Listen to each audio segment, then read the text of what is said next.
Okay.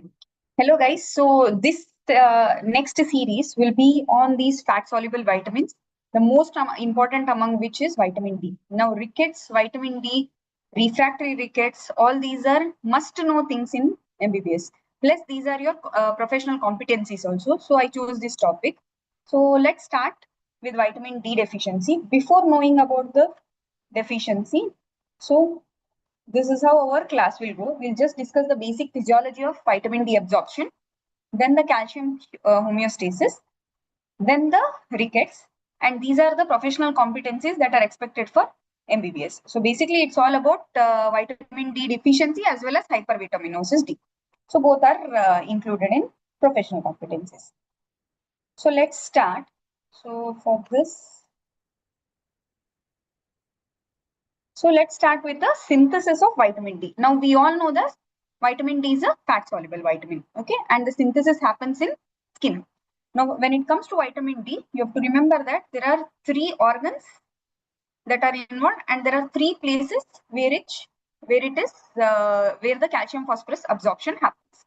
So let's start with the vitamin D synthesis. It starts with the skin. Now in the skin there are 5 layers. The stratum basale and stratum spinosum. These are the 2 layers where the 7-dehydrocholesterol is present. Now this is the first molecule of vitamin D. Okay, and when sun exposure happens, that is exposure to UVB light, it is converted to cholecalciferol. Now cholecalciferol is also called as vitamin D3. Now that means sun exposure is a must for production of vitamin D3. The second way through which our body can receive vitamin D3 is diet. So vitamin D3 is cholecalciferol. Vitamin D2 is ergocalciferol. So D2 is veg. The D2 is through vegetarian sources. D3 is through non-vegetarian sources like fish and other non-veg sources. You can get all those non-vegetarian materials where you get a lot of fat. There you will get the vitamin D3.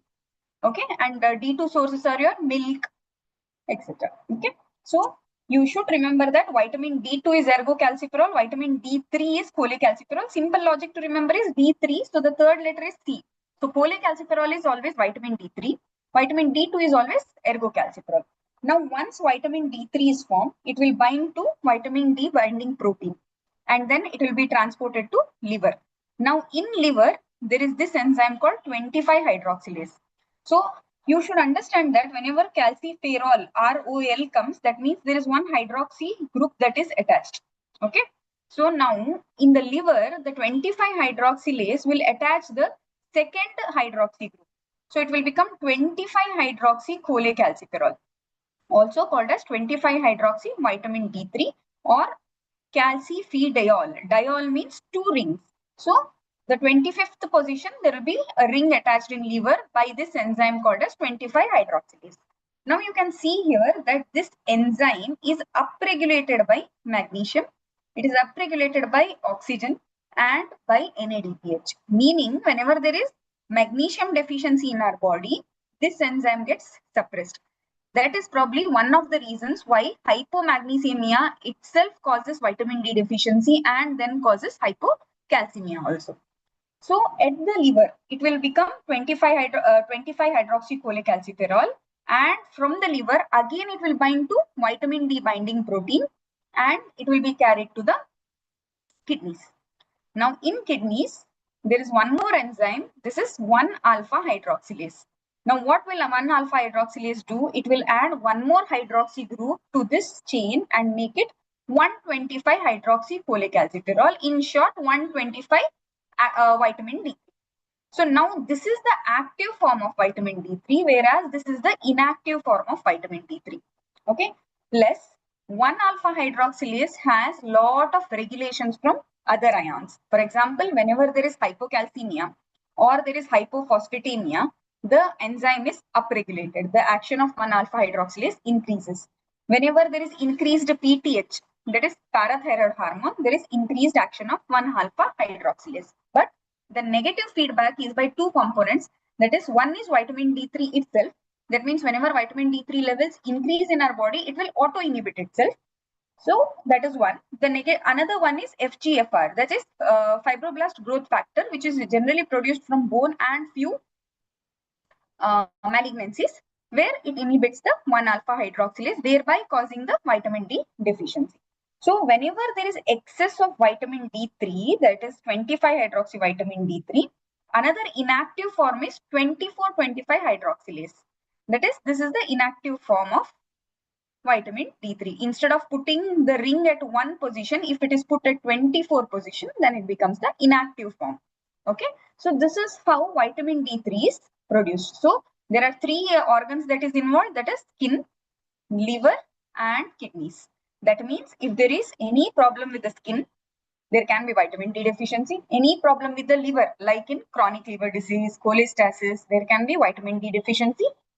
If there is any problem with the renals, like in RTA, chronic kidney disease, then also you can have vitamin D deficiency. Okay, so that is the meaning of this. So once vitamin D3 is formed, the active form of vitamin D3, that is 125 dihydroxycholecalciferol is formed. What does it do? So for this, we are actually basically dealing with the calcium homeostasis. So what all things vitamin D3 does, you have to remember this diagram for this. Okay, so now calcium, which is taken in our diet, goes through the small intestine. So vitamin D acts on three organs. So small intestine, kidneys and bones. Now at the level of small intestine, it increases calcium absorption and increases the calcium levels in the extracellular fluid. Okay. And at the level of bone, what does vitamin D2 do? Active form of vitamin D do? It will, if the calcium is low, it will cause resorption and increases the calcium levels in the blood.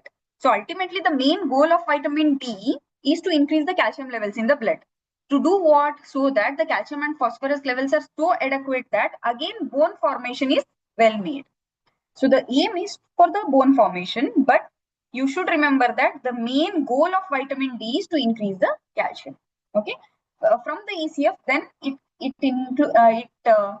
sends the calcium to the intracellular fluid also. So the third organ is when ECF is filtered in kidney, 90% of it is reabsorbed with the help of vitamin D. Around 3 to 5% is excreted through the kidneys. So this is the main three organs where vitamin D acts. So now at the level of small intestine, how does the absorption take place? So there are two methods of absorption. One is transcellular pathway, one is paracellular pathway.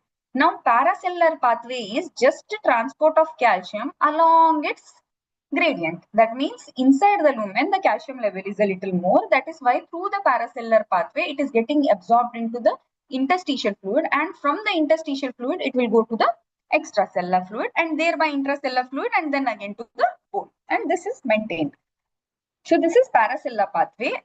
This is not dependent on vitamin D. Whereas the transcellular pathway is dependent on vitamin D. So now what will vitamin D do? That is 125 dihydroxycholecalciferol. What it will do is, now this is a vitamin which has nucleus, the receptor inside the nucleus. So when it is bound to vitamin D binding protein, it is transported across the cell, goes and stimulates the nucleus. Now at the level of nucleus, what it does is it binds to the receptors, it binds to the nuclear receptor, then stimulates the vitamin D responsive element. So you can understand it will go till the chromatin level, bind to its responsive element and cause transcription and translation to increase protein production. Now, what are these proteins that are increased? One is calbindin. So one is calbindin. Second one is calcium channels which are present at the apical level. Calcium channels which are present at the apical level. Third one is the calcium ATPase channel present at the basal membrane, and the fourth one is the calcium and sodium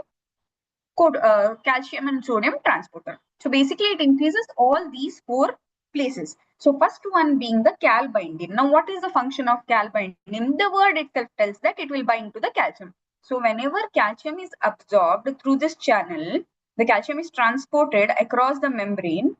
inside, it will bind to the calcium and it will make sure that the intracellular concentration of calcium is kept low. Why is this required? So that the gradient is maintained. So the gradient should always be more in the lumen side so that more and more calcium is absorbed. So that is the main function of calbindin. Now the second channel that is increased production happens with vitamin D stimulation is the calcium transporter present at the duodenum level. So once calcium transporters increase, obviously our calcium absorption also will increase. Now at the basolateral membrane, we have two channels, that is calcium ATPase channel. That means actively the calcium is pumped out of the cell to the interstitial fluid and then to the extracellular fluid by the breakage of ATP. So it's an active transport. Another one is a passive transport wherein sodium is pumped in and the calcium is pumped out. So all these four functions will increase whenever active form of vitamin D acts in the small intestine, and this is a major pathway by which vitamin D acts. So this is how the calcium absorption is increased at the intestinal level. Next, coming to the phosphorus absorption. Phosphorus absorption happens through a co-transporter. It is a sodium and phosphorus co-transporter which is increased by the increased production of this co-transporter by vitamin D, again through the same nuclear receptors, through the same vitamin D responsive elements. So overall, what is the meaning? At the level of small intestine, vitamin D increases calcium and increases phosphorus absorption. So this is the first function of vitamin D. Next, coming to the bone. Now at the level of bone, vitamin D has direct effect and it has indirect effect. So indirect effect is through gut and kidney, from where the calcium and phosphorus absorption has increased. By that logic, calcium and phosphorus product, so we can call something like calcium and phosphorus product, which should be maintained above 40 ideally for the mineralization of the bone. So if calcium and phosphorus product is more than 40, bone mineralization happens adequately. So this is one indirect effect by which vitamin D acts. That means it promotes bone mineralization. Whereas the direct effect is a little contradictory. That means vitamin D will go and bind to its receptor on osteoblast cells. Now we know in bone there are three types of cells: osteoblast, osteoclast, and osteocyte. Okay, we'll go in detail about this later, but you remember for now that osteoblast is bone forming cells. Osteoclast is blasting, right? So it is breakdown. So bone eating cells. Okay, so bone eating cells have multiple dendrites. So that there is a large surface area that is covered by one cell for the bone breakdown to happen. That is why we have drawn it like an octopus. So what happens? Vitamin D attaches to the vitamin D receptor on the osteoblast cells. From there, it causes the release of few cytokines like a few factors like rank ligand and macrophage colony stimulating factors. Now, what will this do? It will go and stimulate osteoclast precursor. Precursor cells are stimulated, resulting in increased production of osteoclasts. So now what will osteoclast do? It will go and sit on the bone, increase the area by increasing the number of dendrites and cause bone resorption. To cause what? To increase the blood level of calcium and phosphorus. So ultimately here also the aim is again to increase calcium and phosphorus levels in the blood. So although this looks a little contradictory, that through indirect effect it is causing bone mineralization, by direct effect it is causing bone resorption. Now you understand this is very much necessary for something called as bone remodeling. That means as the child grows, it bears weight, it will start standing, and the bones have to cause remodeling for the proper shape of the bone to be achieved. There should be a balance between resorption as well as bone mineralization. So indirectly, the vitamin D helps in bone remodeling directly by increasing the calcium and phosphorus levels. Now, next organ is kidney. Now, at the level of kidney, you should remember that vitamin D will increase the reabsorption of the kidney. By how does it increase that? It will increase the calcium transporters at the level of distal convoluted tubule. It will increase the calcium reabsorption there. So only at the level of kidney, the actions of calcium and PTH are a little contradictory. That is why I have written it here. Vitamin D and PTH both will increase calcium reabsorption at the level of kidneys, but phosphorus absorption is increased by vitamin D, whereas phosphorus excretion is increased by PTH hormone, that is parathyroid hormone. So that is why we call this action as phosphaturic action. That means parathyroid hormone causes phosphaturia, increases the excretion of phosphorus in urine. So this is how vitamin D acts. Now let's discuss something about PTH. Now why are we discussing about parathyroid gland? You should remember that the calcium homeostasis happens by three hormones. The first hormone being vitamin D, the second hormone being parathyroid gland, the third hormone being calcitonin. So that is why, although vitamin D is a fat soluble vitamin, it is also called as a hormone because it is regulating calcium and phosphorus mechanisms. Okay, homeostasis. So next, coming to parathyroid hormone. So where does parathyroid hormone come from? It comes from parathyroid gland, which is a small gland behind the thyroid gland.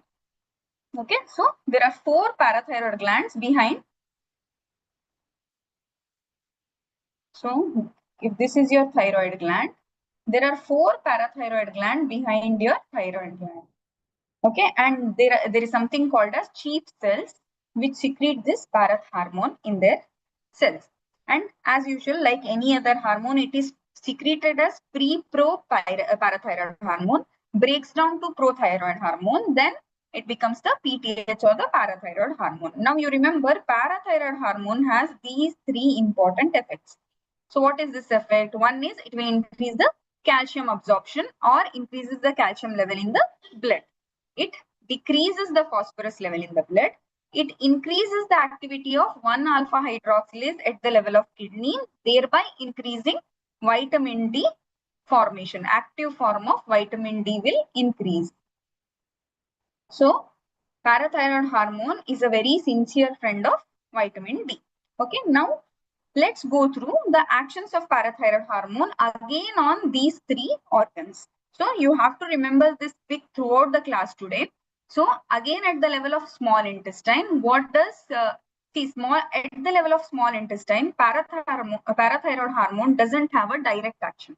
It will act by vitamin D. That means it is an indirect action at the level of small intestine. So it will increase vitamin D. Vitamin D will again cause the secretion of calbindin in all the 4 channels that I showed and increases the absorption of calcium as well as phosphorus. Okay, so it's an indirect action when it comes to small intestine, whereas the predominant action is at the bone and then at the kidneys. So how does parath hormone start acting? So it is start secreting. So basically parath hormone, the aim is to increase calcium levels. So whenever calcium levels dip, parath hormone is secreted so that calcium increases. The vice versa happens whenever calcium is more. So parath hormone reduces and then the calcium levels in the blood reduce. So how is this regulated? By something called as cal sensing receptor, that is calcium sensing receptors, which are present in parathyroid gland and distal convoluted tubule in the kidneys. So what does this do? The cal sensing receptor that are there in the parathyroid gland, if that receptor is stimulated by calcium, say there is hypocalcemia, then it causes release of PTH. Now PTH, that is parathyroid hormone, at the level of bone, it has 2 actions. One is rapid action, one is slow action. Now we just told you that there are 3 cells in the bone, that is osteoblast, osteoclast and osteocyte. We know parath hormone will increase calcium levels. So in the rapid action, what does it do is it will stimulate osteoblast and osteocytes. Now we discussed that osteoblast is bone forming cell, B for bone forming. Osteoclast is bone resorption cells. So clast is clash. So it doesn't like the bone, so it will clash with the bone and cause big breakdown of the bone. So bone forming cells, what is osteocytes? Osteocytes are nothing but osteoblasts which are trapped in the bone. So as the bone mineralization occurs, the osteoblast gets trapped in the matrix and becomes osteocytes. So if we draw a diagram of the bone, the surface cells will be osteoblast cells. There can be osteoclasts also, which will be like octopus. The deeper cells will be osteocytes, but these will have connections to the surface with their dendrites. Okay, so in the rapid action of PTH, what does it do is it will stimulate the osteoblast and the osteocytes and causes release of calcium and phosphorus from the bone. So it will stimulate osteoblast, it will stimulate the osteocytes and cause local breakdown of the bone and increases the calcium and phosphorus level. This is the rapid action. So this is called as osteocytic osteolysis. So remember this word, these are all neat questions. So osteocytic osteolysis is the rapid action of the parathyroid hormone. Whereas the slow action means at the level of nucleus it will act. So osteoblasts are stimulated. Osteoblasts release cytokines. Like I showed you here, it releases cytokines by release of cytokines like colony stimulating macrophage colony stimulating factors, rank ligands, which will go and stimulate the osteoclast receptors.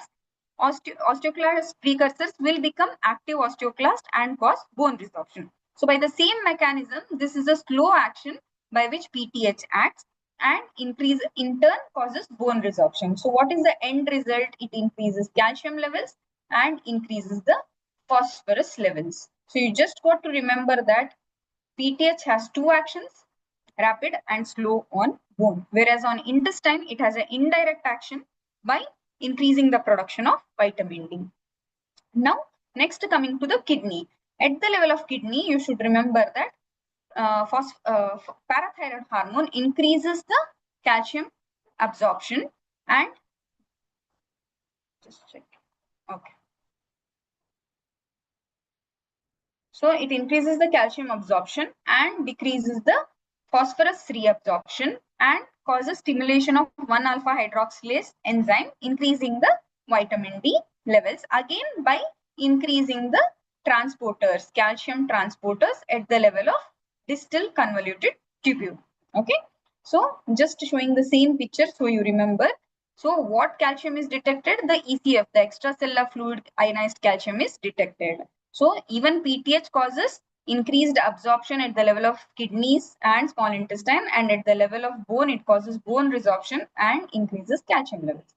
Just a kind of a quick revision. So calcium levels decide the calcium sensing receptor at the parathyroid gland and increase or decrease the PTH levels. So we know the functions of PTH. By indirect action at the level of small intestine, it increases calcium and phosphorus. In kidneys, it increases calcium, but remember it has phosphate uric action, so decreases phosphorus and increases vitamin D. So I'm sure you are clear with vitamin D and parathyroid hormone now. Next, coming to the third, very less discussed hormone, that is calcitonin. So as of now, the calcitonin's all actions are still not explored. So from which place does calcitonin come? It comes from thyroid gland. So thyroid gland has multiple thyroid follicles, correct? Inside which we have thyroid hormone being stored. So between the follicles, there are something called as parafollicular cells.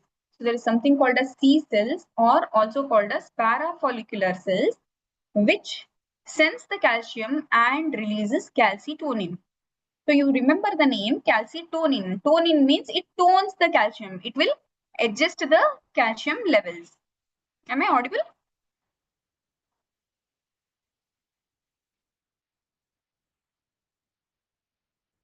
Yeah, that's what I thought.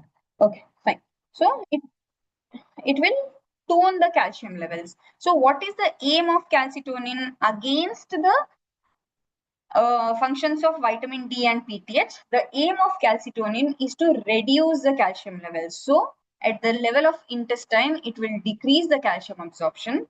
It will decrease the calcium reabsorption and cause calciuria. That means it will cause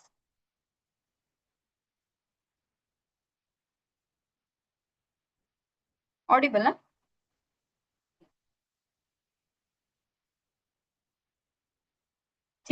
Huh? So at the level of kidney, it will cause calciuria, increase the calcium loss in the urine, and it will reduce the bone resorption by inhibiting the osteoclast action. So how does it inhibit the osteoclast action? On the osteoclast, there are calcitonin receptors. So generally, the osteoclasts have multiple dendrites. So there is increased surface area and bone breakdown happens easily. Okay. So whenever calcitonin, it will act on osteoclast and reduce the dendrites of the osteoclast. So decreases the surface area. It decreases the surface area and decreases the bone breakdown, thereby reducing calcium and phosphorus levels. So this is how your calcitonin acts. So we have discussed about vitamin D, we have discussed about PTH, we have discussed about calcitonin and its mechanism on calcium homeostasis. Now to understand rickets, you have to understand all of this. So that means if liver has a problem, there will be vitamin D deficiency. If kidney has a problem, there will be vitamin D deficiency. If there is problem in this cal sensing receptor, then there will be PTH and indirectly again vitamin D deficiencies. So these are all the places which are causes of non-nutritional rickets. I'm audible, right? It's hanging here.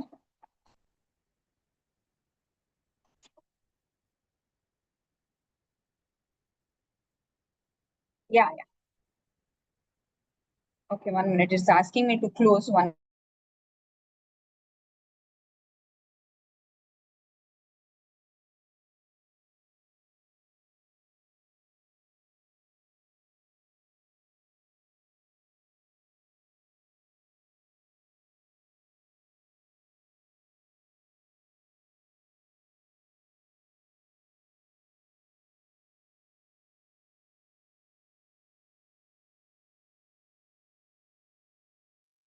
Okay, I hope I'm audible now. Sorry for the disturbance.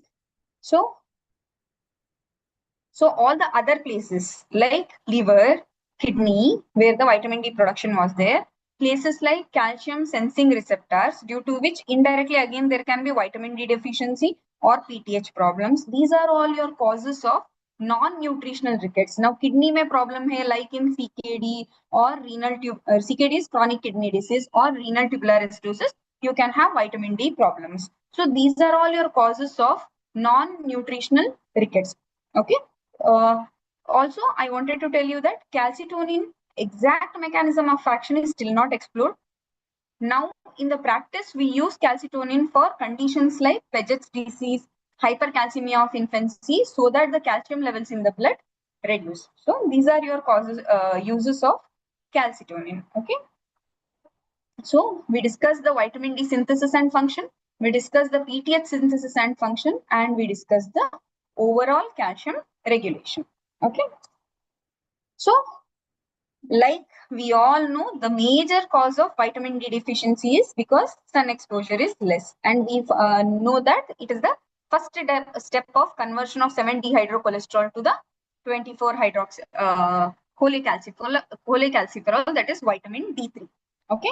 So the recent IEP guidelines tell that we need to have exposure of 17 to 30 minutes in infants and up till 45 minutes in older children, ideally between 11 a.m. to 3 p.m. against the previous papers which were telling within 10 o'clock. Okay. So you should remember these because these are all your potential need questions also. 11 a.m. to 3 p.m. and the frequency of exposure is around 5 times in a week. Now, how much body part should be exposed? Around 15 to 40% of the body surface area should be exposed in young children. Okay, whereas in adolescents, 30% is enough. So, there are 5 points to remember: 15 to 30 minutes till 1 year, 45 minutes for above 1 year kids, Ideal time of exposure being 11 a.m. to 3 p.m. 5 times a week, 40% and 30% respectively, the exposure surface area on your body in young children and adolescents. So this must be the adequate sun exposure. Okay. So how do we assess the vitamin D status? We have these definitions called deficient, insufficient, sufficient, and toxic. So deficient means below this level, the bone health will get affected and we will get all the features of rickets or osteomalacia. Okay. Insufficient means at this level, if there are other risk factors like there is CKD or there is a nutritional deficiency or if the child has some chronic liver disease, that means if there is a risk factor, this will cause impaired bone health. Otherwise, it will not. So only if risk factors is there, then it will cause problems. So that is why that word insufficient, although it is not sufficient, without risk factor, the child will still be able to compensate. Why? We have regulating hormones like PTH and calcitonin. Whereas sufficient means above this level, there will not be any features of bone involvement. Toxicity will be discussed separately. So next, coming to the topic proper. So what is rickets? Now, rickets is a metabolic disease of growing bones. That means rickets can happen only in children when they are growing. It will not happen in adults. Okay. So what happens in rickets? So when you come to bone, we have osteoid and we have bone mineral matrix. Correct? Mineral matrix means what? This is all calcium, phosphorus, hydroxyapatite. Okay, so calcium and phosphorus in different salt forms is your bone mineral matrix, whereas osteoid is the matrix laid down by osteoblast cells. It is containing of all collagen matrix and other supportive tissue which forms the osteoid. Now you remember that rickets is only problem here. This is normal. So the cartilage plate that is produced is normal. The osteoid that is formed is normal because osteoblast, osteoclast are all fine.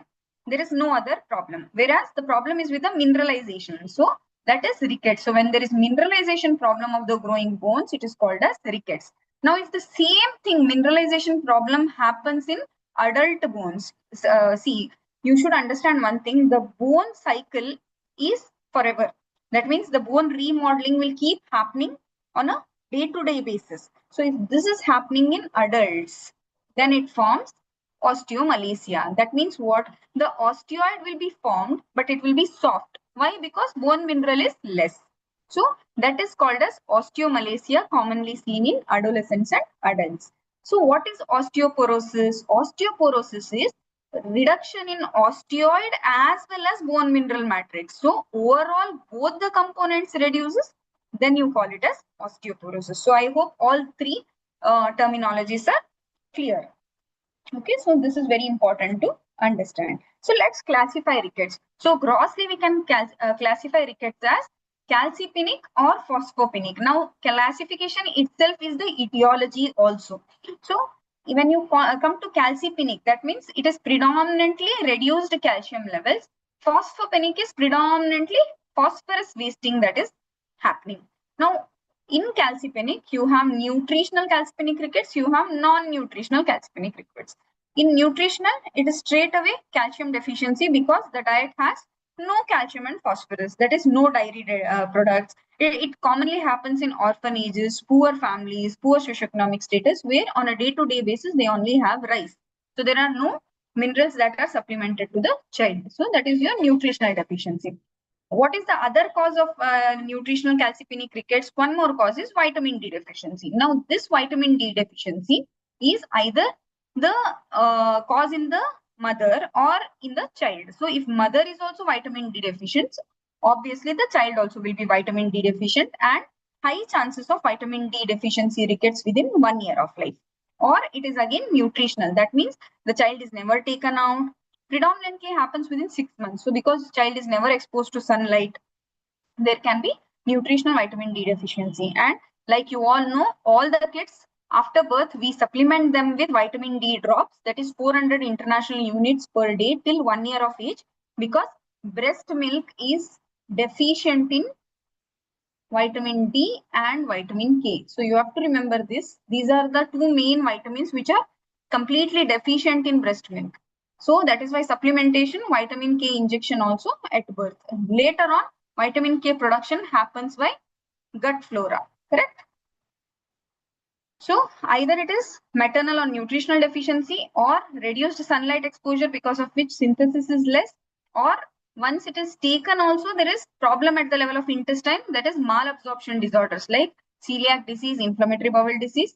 It can be because of drugs like anticonvulsants, anti-tubercular drugs, glucocorticoids, because these will stimulate the cytochrome P450, cytochrome P450 in liver and cause inactivation of 24 hydroxy vitamin D3. So the total levels of vitamin 24 hydroxy vitamin D3 will become less, thereby reducing the active form also. So obesity also is linked to the absorption and reduced function of the liver enzyme, that is 25 hydroxylase.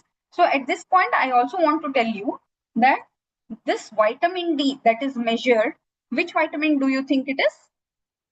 Which vitamin D it is? Is it the first vitamin D3, or is it 25 hydroxy vitamin D3, or is it 125 hydroxy vitamin D3? So you remember one thing, 125 hydroxy vitamin D3 had self-regulation. So that means if there is more levels of 125 hydroxy vitamin D, it was inhibiting its own production by inhibiting 1-alpha hydroxylase. Whereas 25 hydroxy vitamin D3 did not have its self-inhibition. Plus, this has a half-life of 3 weeks. That means in blood, when combined to vitamin D binding protein, this is comparatively more stable, whereas this can change from day to day because there are too many factors which was auto-regulating this enzyme. So I showed you here that the 25 alpha hydroxylase was affected only by magnesium, whereas 1 alpha hydroxylase was affected by calcium levels, phosphorus levels, FGFR 23 levels, which are produced in bone, self-inhibition, and PTH. And let me tell you, all of this act here also on this enzyme also. So magnesium is important for functioning of both 25 alpha hydroxylase as well as 1 alpha hydroxylase. So the vitamin D that we measure is 25 hydroxy vitamin D and not this nor this. Okay. So why did I tell that? So if there is at the liver, at the level of liver, if there are enzyme induces, then automatically the vitamin D3 levels reduce. Okay, non-nutritional calcipenic rickets are when there are inborn errors of vitamin D metabolism. That means either the 1-alpha hydroxylase, which is the rate limiting step for the production of active vitamin D, is deficient, which is called as vitamin D dependent rickets type 1, or the enzyme is present but the vitamin D receptor is having loss of function mutation. That is, vitamin D receptor doesn't work. So when it is called as vitamin D dependent rickets type 2. So these are the non-nutritional causes. One more is distal RTA and another to add is chronic kidney disease. So these are your causes of calcipenic rickets. Next, coming to your phosphopenic rickets. That means in these, it is predominantly the phosphorus loss that is happening, because of which there is increased production of vitamin D, increased absorption of calcium and phosphorus, trying to compensate at the small intestinal level. So what are the causes? One is renal cause, one is non-renal cause. So non-renal cause are all your dietary causes, like in premature babies or antacids. When it is used, these are the causes for phosphate deficiency. When it comes to renal causes, it can be FGF23 dependent or FGF23 independent. Now, both of this will be discussed in detail with the next class, where we will be exclusively sticking for refractory rickets. So all of these are the causes of refractory rickets. Okay. So you just try to remember few names. In the FGF23 dependent, where there is increased renal phosphate wasting, that means increased loss of phosphorus, then there will be hereditary hypophosphatemic rickets. McCune-Albright syndrome, tumor-induced osteomalacia, and nevus sebaceous syndrome. Whereas in primary defect in renal phosphate absorption, that means phosphate absorption is only not happening. It is not about the reabsorption. The causes are proximal tubular dysfunction like Fanconi's anemia, cystinosis, tyrosinemia, and hereditary hypophosphatemic rickets. You don't get frightened by these names. All of this will be discussed in detail. It's a very interesting mechanism involved in each of them. Okay. So next coming to clinical features. So how does rickets present? So how does a rickets child present? If it is an infant below 6 months, generally it is hypocalcemic rickets. Am I audible?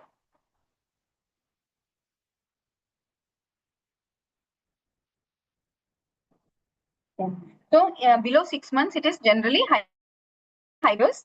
In older children, that is above 6 months, it may present with delay in achieving gross motor milestones or with skeletal deformities. I think there are few people waiting in the waiting room. You can allow them.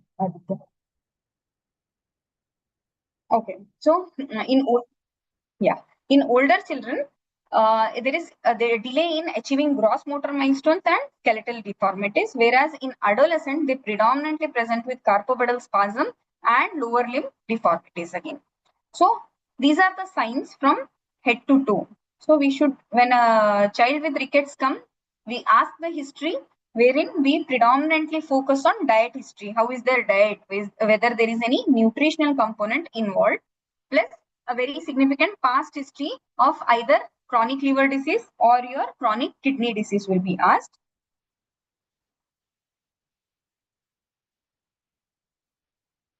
Aditya, I'm audible. It's showing hand again.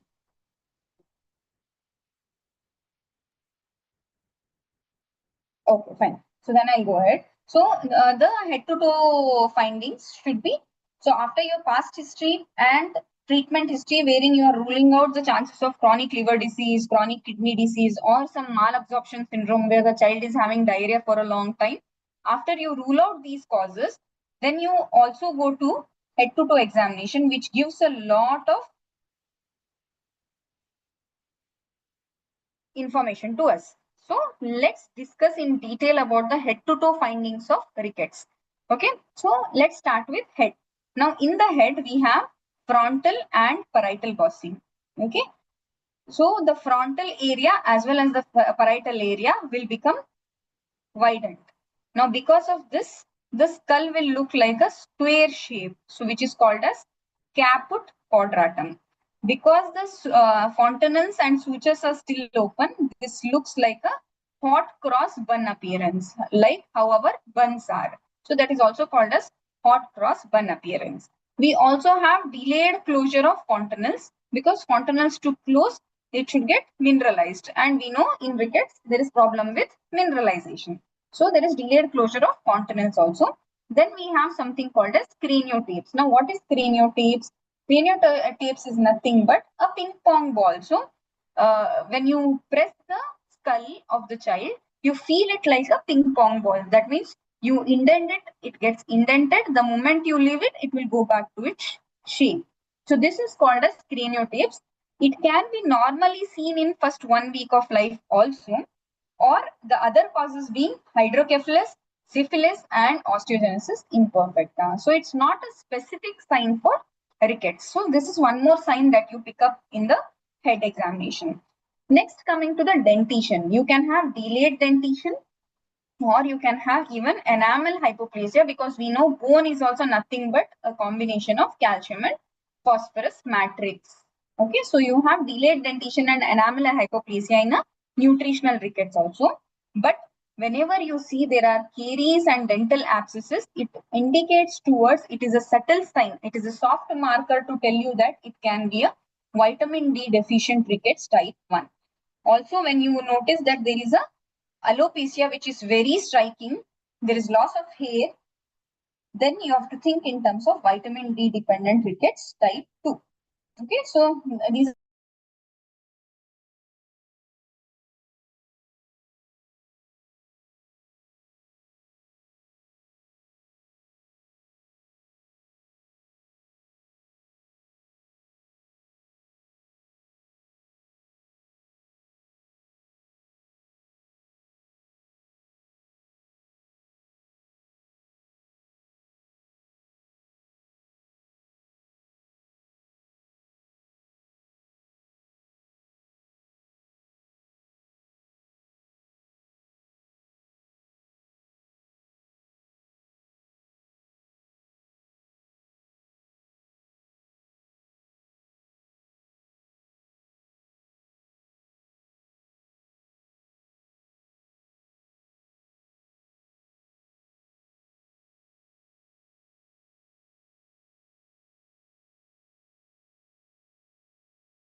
Okay.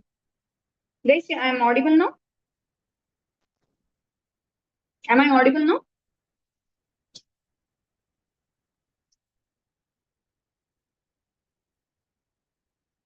So am I audible now, guys? Anyone can tell me?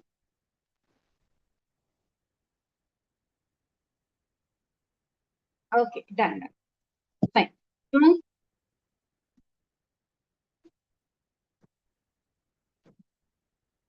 Okay.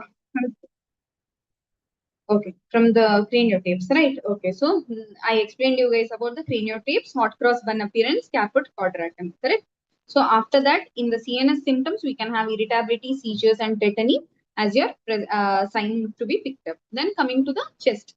So in chest, we have something called as rachitic rosary. That means rosary means it is like a japamala, correct? So when the examiner's fingers move from the first rib to the ninth rib, he feels like there is beads. So it feels like there is Japamala there. Okay, so that is called as rachitic rosary. So why does this happen? Because there is so how is the rib? This is the bony part of the rib, and we know this is the cartilage part. So this is your costochondral junction. So in rickets, because the mineralization is not happening, this costochondral junction widens. Now this widening of the costochondral junction gives this rachitic rosary appearance, best felt, not seen. So it is best felt. Okay, so widening of the costochondral junction, and you should remember it is a smooth angle. That means you don't feel it like a spike under your hand. It feels like a smooth rosary. It feels like a bumpy rosary this way. But when you see a scurvy child, it feels sharp. So there is sharp angle of rosary in scurvy. So S is for sharp, whereas rickets, it is smooth. Okay, so in there will be angles. Okay, so this is how your rachitic rosary present. And the other feature is pigeon chest or pectus carinatum. That is also because of inadequate mineralization. So you can see this, these are your beads. Okay, it is best felt, and you can see the beads more prominently in this child. And if you see this properly, there is a depression at the lower end of the rib cage. So this is your Harrison sulcus. Okay, now what is Harrison sulcus? It is a horizontal depression along the lower anterior chest. Now, why should this happen? Because our diaphragm pulls the bones. Now, whenever the diaphragm is contracting down, because the bones are very soft, along with the contraction of diaphragm, the bone also gets pulled. So that is the one which gives the depressing look. That is the depression, the indentation at the lower end of the rib cartilage. Okay, so it occurs along the lower anterior chest. So occurs because of the pulling of the softened ribs by the diaphragm during inspiration. Now you imagine you have a chest wall which is very compliant. There is movement of the entire chest wall with change in the respiration. What will this do? This will cause patchy atelectasis. So rib cage should be stable. Only then your lung expansion will happen properly. So this kind of Harrison sulcus, if it is there, it also tells that the child will have patchy atelectasis, giving rise to future may the repeated respiratory infection. So this is a better picture to show you the Harrison sulcus. Okay. So the same thing again, respiratory infections will be more because this will impair the air movement and cause patchy atelectasis with pneumonia. So after chest, when you move down to the abdomen, you see rickets child having pot belly. Why? Because calcium is not only in bone, it is also involved in muscle contraction. Literally all muscle contraction, that is skeletal muscle, smooth muscles, even cardiac muscle. So we all know that cardiac muscle contraction is also calcium dependent, correct? So first affects skeletal muscle, because of which there will be hypotonia. This child can even come with a gross motor milestone delay, like we discussed in the last class. So only gross motor milestone delay will be there. Social communication, language, everything will be fine, but the child will have difficulty in getting up, difficulty in sitting, standing, and walking. Why? Because it will cause hypotonia of all the muscles, giving rise to a proximal myopathy picture. So we all know that proximal muscles are more bulkier. When you compare to your hand, your arm muscles are more than your forearm muscles. The bulk of the arm muscle is more. Same happens in the lower limb. Your hip and thigh muscles are bulkier than your distal muscles. So that is why whenever anything happens which affects the muscle, there appears a picture like a proximal myopathy picture wherein they'll have gross motor milestone delay. So this also can be one of the presentations. So in the abdomen, you see pot belly because of hypotonia. You can even feel hepatosplenomegaly in these kids because not just muscles, even ligaments become lax because they also need calcium and phosphorus for their active functioning. So there is no tension in the ligaments because of which there can be visceroptosis also. So this is the abdomen findings. Next, coming to the muscle, like I discussed, it can cause hypotonia, giving rise to a proximal myopathy picture because of which it can present with isolated gross motor milestone delays. Now, when it comes to back, especially above 2 years, if the rickets or the calcium phosphorus is not supplemented for more than 2 years, there is vitamin D deficiency sustaining for more than 2 years. This 2 years is about 2 years of life. You start seeing back changes also. That means the child can present with kyphoscoliosis, lordosis, and other changes because there is softening of vertebral bodies. That means it has started affecting the spine also. So very rarely seen, but happens if it is a long-standing rickets which is not treated, especially about 2 years of life. Okay. Then is your pelvis. After your back, we'll go move on to pelvis. So we know that in the pelvis, we have a triradiate cartilage. So this triradiate cartilage connects ilium, pubis, and ischium. So if there is mineralization problem or there is osteoid formation problem, then the relationship between this triradiate cartilage, that is this Y shape, disappears, giving rise to something called as triradiate pelvis. That means the relationship is disturbed, because of which the posture and the bone position also gets disturbed, and you can have deformities because of this. Another one is coxa vara. Now, what is coxa vara? The normal angle between the head and the body of the femur is so much. Okay. Now, if there is increased angle, that is there is softening of the neck of the femur, because of which the head moves down, and the reduction in the angle between the line passing through the head as well as the body is called as coxa vara. The opposite of which is called as coxa valga. I'll show you pictures. So you should know what is coxa vara. Okay. Next, coming to extremities. After pelvis, we'll come to extremities. So in the extremities, you have enlargement of the wrist and ankles. You can see this wrist is enlarged. This wrist is enlarged. Why? Because of the growth plate widening. So you can have this kind of enlarged wrist. And when it comes to lower limb, you can have valgus deformity, varus deformity. So genu varus is bowing of legs. Genu valgum is knock knees. So valgus में L है. So with respect to the joint, it is laterally moved. So this is your valgus. Whereas varus is bowing in. Okay. And when one leg has bowing and one leg has valgus, it is called as wind swept deformity. And this wind swept deformity is also associated with coxa vara, that is the change in the angulation between the neck of the femur and the body of the femur. So this is your bow leg.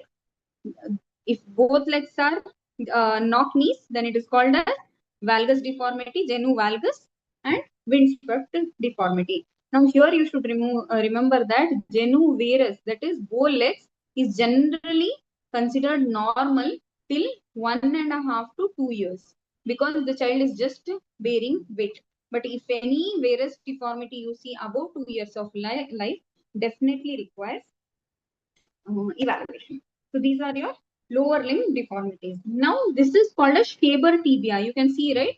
So the Shaber, the tibia having indentation on itself. is your Shaber tibia. That is because of the weight bearing. So anterior bowing of the tibia and femur, because of the generalized softening of the bones, which bend easily with weight bearing. So this was that cartoon character who had. I think that video will not play now. Okay.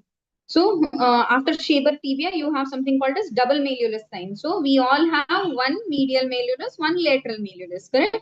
Now when the mineralization problem is there is increased chondrocytes and increased, there is widening of the growth plate. That is cartilage that is formed is increased. So what happens? This cartilage gives another bump, which looks like a double malleoli. So at the level of epiphysis, it gives this double malleoli look. You can see this, there is double malleoli look. Okay, so this can happen in the lower limbs. When coming to other organ systems like cardiac, because I told calcium is very important for the contraction of the cardiac muscles also, it can give rise to CCF picture and very rarely can cause cardiomyopathy also. And then when coming to the pelvic girdle, like I showed you the triradiate cartilage, if that relationship is disturbed, then it gives rise to a pelvic girdle deformities, and overall the child is at increased risk of fracture. Even trivial injuries can cause fractures in the child. So this is one mnemonic to remember rickets. I feel better than using this rickets is remember from head to toe. So in the head we had delayed closure of fontanelles, we had caput quadratum, we had frontal and parietal bossing, okay, and then we had hot cross bun appearance, we had ping pong ball appearance, that is craniotapes, okay, and when it came to teeth, we had delayed dentition, we had enamel hypoplasia, we had dental abscesses, okay, caries which increased, okay. There can be even change in the shape of the skull because the child will be lying down. This can even give rise to plagiocephaly. Plagiocephaly is change in the shape of the head because of prolonged lying down. One of the causes can be even rickets, okay. When it comes to chest, we found rachitic rosaries and Harrison sulcus, correct. And then when it came to arm, we had widening of the wrists. And when it came to abdomen, we had pot belly and visceroptosis. Okay. And when in the pelvic, we had triradiate pelvis, we had coxa vera, we had knock knees, varus deformity, wind-swept deformities, we had double malleolus, correct? So all of this, better to remember it from head to toe. Okay. Best way to remember all the rickets signs. Okay. Now coming to the approach. So how do you approach a rickets child? Part of this I will discuss in the next class because we are yet to discuss the refractory rickets. So we take a detailed diet history. We ask for the history of anticonvulsants, any hepatic renal disease or a malabsorption syndrome. If the child was born premature, because of which there will be a phosphorus deficiency, any antenatal history of RTAs, okay, and RTA here is renal tubular acidosis, okay, poly or oligohydramnios, polyuria, polydipsia, a failure to thrive child with muscular weakness, just a gross motor delay child. So all of this will be asked. If there is any consanguinity in the family, similar history in the sibling, because it is family pot diet. So if it is a dietary problem, generally both the kids or all the kids in the home will have rickets features. So all of this will be asked at the history level. Then we'll do the detailed examination where you have to write all the vitamin D deficiency signs from head to toe. Then you can even elicit carpopedal spasm. Just tie the BP cuff around the arm and try to inflate, and then the child can have Rosier's sign or carpopedal spasm. Indirectly in the OPD telling you that there is calcium deficiency. When it comes to vitamin D dependent rickets, like I already told you, there can be alopecia, there can be melia, there can be epidermal cyst, that is basically your skin problems, along with which we can even have dental abscess. Okay. If it is a chronic kidney disease child, then we all know that chronic kidney disease have hypertension, they present with short stature, they have anemia also. So if it is a chronic liver disease child, then it will have jaundice, hepatosplenomegaly. So in the systemic examination, CNS generally will be normal other than your power of the muscle, which will be less. Okay, so what investigations do you send? The first line investigation is simple, that is you send calcium, you send phosphorus, you send something called as alkaline phosphatase. And at the first visit, you make sure you rule out CKD, that is by sending creatinine. and you check albumin so that you calculate the corrected calcium also. And this is your first line investigation. That means you strongly suspect nutritional rickets, you send all of this. Okay. And radiology is compulsory for all. You get an X-ray of the wrist or knee joint and see for the findings. So let's go further to your discussion of X-ray findings. So before understanding this, you should understand this. That is how a bone is formed. Now we all know that bone has three areas, correct? So this is your bone. Okay. So we have epiphysis, we have metaphysis, this is diaphysis. Correct? So diaphysis is the longest part. Metaphysis is between your epiphysis and diaphysis. And epiphysis has epiphyseal plate. That means this plate produces the cartilage. Now this cartilage gets mineralized and starts depositing in the metaphyseal area. So there is a resting zone of cartilage which proliferates. Then this proliferation will become a column. Inside the column, the blood vessels grow, and this blood vessels will get all the collagen, vitamin C, all of that things, and forms the osteoid. That is the bone matrix. So it forms the osteoid. So that means it forms a bed of osteoid on which we put the cement of calcium and phosphorus.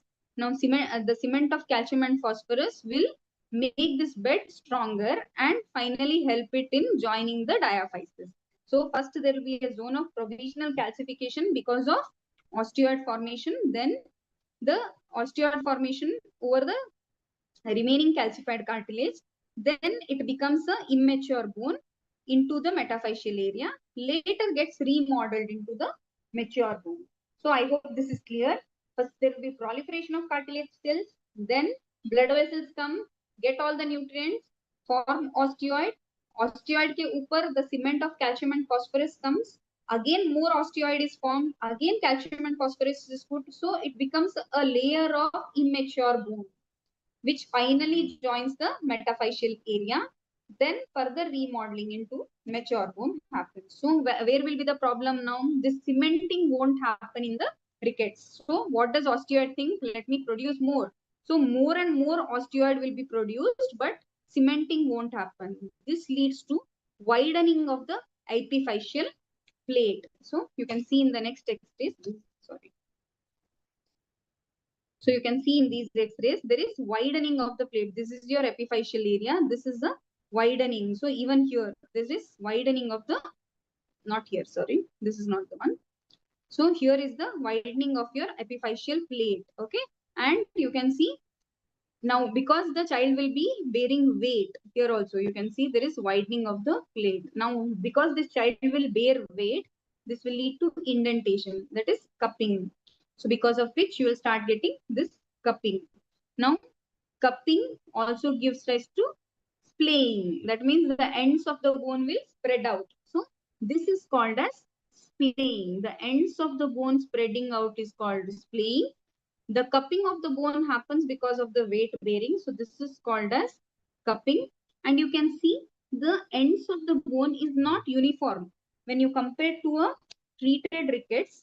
So this is your treated rickets where you can see it is more uniform, correct?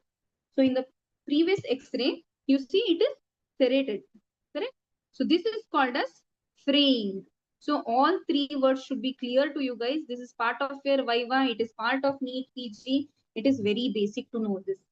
So this is cupping, this is playing, and this is fraying. So all three words are clear. Plus there is widening of the epiphyseal cartilage. So this is how a classical rickets X-ray look. Now, if you don't treat this child for long, the osteopenic bone comes. So like you can see, there is black bone. Generally, you should have white bone, correct? So you can see here also. The bone matrix is very less. That means it is becoming resorbed. So because there is no mineralization that is happening, it will become very translucent. So osteopenic bone can also come as a late sign in rickets. But you should remember these three signs. Okay. Once you start treating rickets, then you get this bright line of calcification. So whenever once you supplement with calcium, phosphorus, vitamin D, there is calcium and phosphorus deposition that occurs, and you see a bright line of calcification which appears latest by 1 month, as early as 15 days, latest by 1 month. That is why we repeat a X-ray after 1 month of treating rickets, and we find this line, and we know that it is working correct for the baby. Absorption also is happening correctly. So this is the white line of healing or white line of calcification. Okay, why am I stressing this white line? Because in the next slide, I am showing you the difference of a scurvy X-ray. Okay, so this is your scurvy X-ray. So what is scurvy? It is deficiency of vitamin C. Okay, now why vitamin C is very important? Vitamin C, C for collagen. We know collagen is there in every body part. So the collagen in bone is collagen number 4. Okay. So whenever vitamin C deficiency is there, this collagen production will be very less, because of which the matrix, now this will affect the osteoid part of the bone, not the mineralized part. It will affect the osteoid part of the bone. So what happens? Because there is collagen matrix problem, osteoid will be not produced well.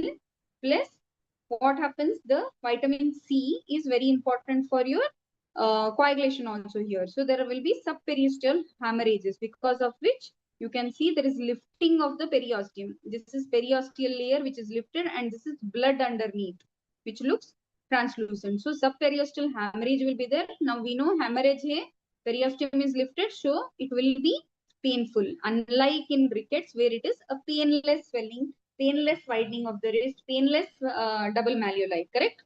Whereas in scurvy, it is painful because of the hemorrhage. And like you can see this is the white line of Frankel. That means this is the zone of calcification. There is a dense zone of calcification, but the osteoid matrix is very less. The area just behind this line of calcification is called as Trummerfield zone or scorbutic zone, which is the zone of the uncalcified osteoid which is there. Okay, so a dense zone of provisional calcification is white line of Frankel. Then you have a Trummerfield zone, you have a subperiosteal hemorrhage, and epiphysis will have a dense line of calcification around. So this looks like a ring, hence it is called as a Wimberger's sign. And this dense line of calcification, if it goes beyond the bone, it is called as Pelton's spur. So in a real life X-ray, you see it this way. You see a dense line, you see a translucent area again, you see the Pelton spur, you see the Wimberger's line. So this is how you differentiate the vitamin D as vitamin D deficiency or rickets X-ray versus a scurvy X-ray. So please don't mistake this white line of Frankel of scurvy with the white line of healing or calcification in a healing rickets, that is a treated rickets. So you all should know the difference between rickets and scurvy. Okay, I think I'll stop here. The treatment of rickets and the nutritional rickets will be the treatment of rickets and the non-nutritional rickets, that is refractory rickets, will be dealt in the next class. So next class will start from the difference of these two and we'll go ahead. Okay. Any questions?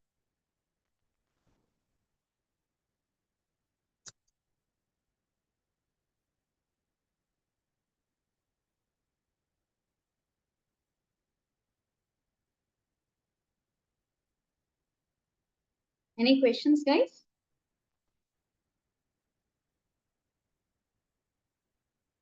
So if you have any questions, please drop down in the comment box so that I can address it in the next class. Okay. So for any queries, you can mail me or you can write to me on my Insta channel. My mail address is laxmikamath02@gmail.com.